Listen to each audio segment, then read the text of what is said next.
po, magandang balita po ito, mga kabida, para ho sa mga supporters ni dating Pangulong Rodrigo Roa Duterte, Ito hong balita po, mga kabida, ni Attorney Nicholas Guzman, patungkol po ito sa interim release po ni dating Pangulong Rodrigo Roa Duterte, yung kanyang hong application po, diyan po sa International Criminal Court. Sinabi po, mga kabida, ni Attorney Nicholas Guzman, baka ngayong buwan daw, maglabas na po ng desisyon ito pong International Criminal Court patungkol ho doon sa kanila pong application. Despite dito ho sa pagtutol ho ng prosecution po, mga kabida. Okay? Eto, babasahin ko lang po ito hong article po, mga kabida, ng Unofficial Ronald Bato del Rosa Solid Supporters. Okay? Ito po, posted po ito 13 hours ago, mga kabida. Ang kanila pong article, interim release ni Tatay Digong, inaasahan na madedesisyonan ngayong buwan. Ayan. Inaasahan ni Attorney Nicholas Guzman na magdedesisyon na ngayong buwan ang International Criminal Court sa interim release na hiling ng kanyang kliyente na si dating Pangulong Rodrigo Duterte. Ayon kay Guzman, mabilis lamang dapat madesisyonan ang interim release, lalo na't nakasad ito sa Rome Statute, mga kabida. Ito po, yung sinabi po ni Attorney Guzman, mga kabida. I would hope that within a month, it would be decided under the Rome Statute. The judges are meant to rule on the request for interim release as soon as possible. Ayan. So, magandang balita po ito, mga kabida. Ito hong post po ni Unofficial Ronald Bato de la Rosa Solid Supporters. Meron pong 621 reactions, 104 comments, and 14 shares po, mga kabida, yun na po yung inaasam-asam po ng mga Pilipino, mga kabida, lalong-lalo na po ito hong mga DDS, na makalaya na po, pansamantala ito hong si dating Pangulong Rodrigo Roa Duterte, mga kabida, diyan po sa kanya hong detention cell sa The Hague, Netherlands, Despite dito ho sa opposition po ng prosecution, kasi hindi naman po inaasahan po, mga kabida, ng defense na mag-oppose ito hong opposition, kasi ang sabi po ni Attorney Nicholas Guzman, originally, hindi ho dapat o hindi po nag-oppose ito hong prosecution po, mga kabida. Subalit nagtataka na lang po sila kasi nung nag-submit po sila ng reply, ito hong prosecution, itutol na po sila dito ho sa application for interim release. Wala naman pong problema kasi karapatan naman po ng prosecution yon, mga kabida. Sa ilalim po ng Rome Statute, kailangan pong hilingin po ng korte ang panig po ng prosecution kung sakaling meron pong application for interim release, ito hong defense, mga kabida.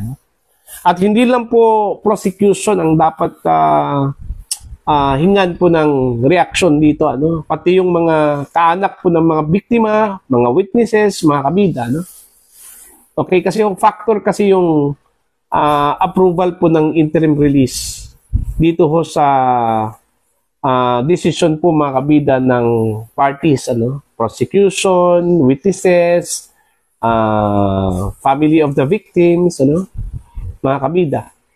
Kasi hindi ho basta-basta itong decision po ng korte, Unang-una po, meron na pong precedent, okay? Bad precedent ang ICC po pagdating ho sa approval ho ng interim release, mga kabida.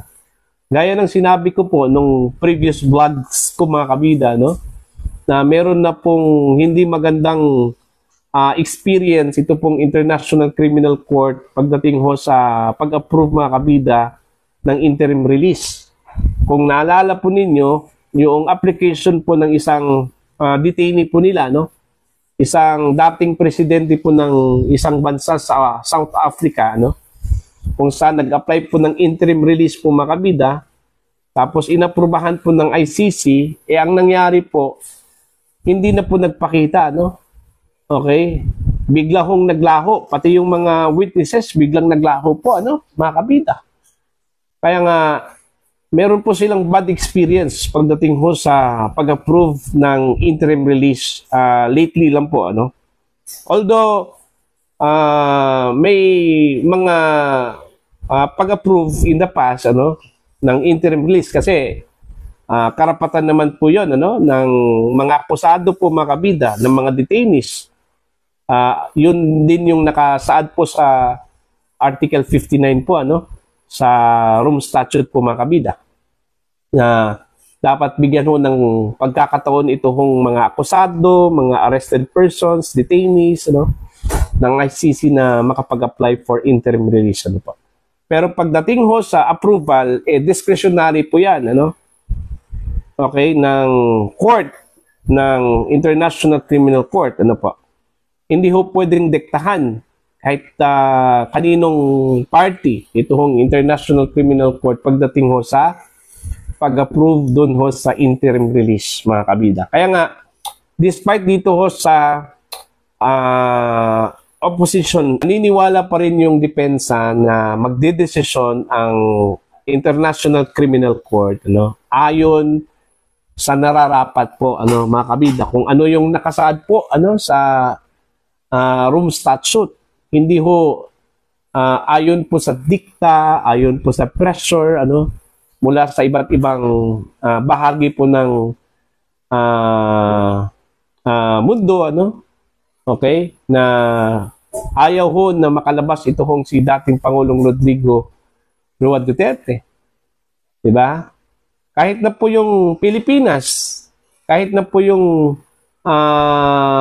plano ho ng House of Representatives na aprubahan ito hong opposition ho sa interim release application po ni dating Pangulong Duterte, kasi may isinampa kasing resolution dyan dyan po sa House.